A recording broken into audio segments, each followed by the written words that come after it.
The Belgian capital, Brussels, was today the latest European city to see unrest over tightened coronavirus restrictions. Tens of thousands of people marched in protest, some threw fireworks at police officers who intervened with tear gas and water cannon. Belgium has just brought in new measures in the face of a sharp rise in infections. The protesters are mainly opposed to the use of COVID passes, which ban the unvaccinated from entering bars and restaurants. Protests have also taken place in Austria, Italy and Croatia. And in the Netherlands, there is now a third night of unrest. Our Europe correspondent Anna Holligan has this report from The Hague. Another day of unrest, unsettling another European capital.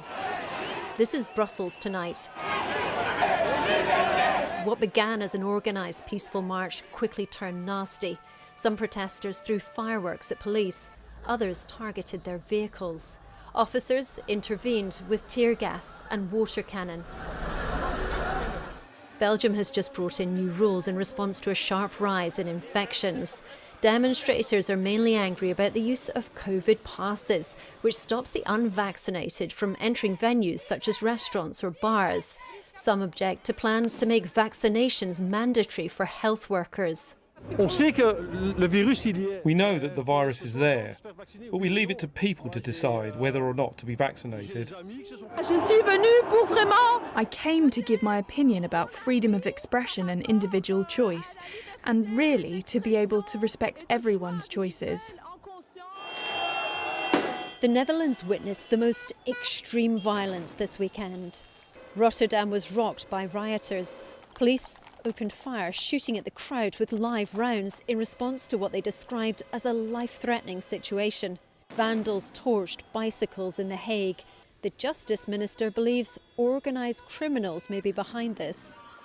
These are not demonstrations, these are attacks on police and firefighters. More than 50 arrests have been made and many more will follow. These startling demos, happening too in Austria, Croatia and Denmark, reflect rumbling frustrations about the evolving COVID restrictions considered essential to bring down record-high infection rates.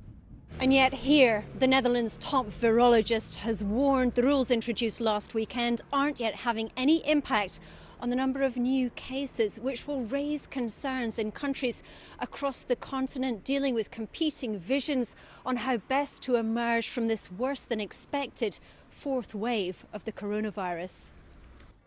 The World Health Organization has urged governments to redouble their efforts and reinforce the basics. Average 48% of the European population is wearing a mask indoor. Any percentage above that will have an immediate effect.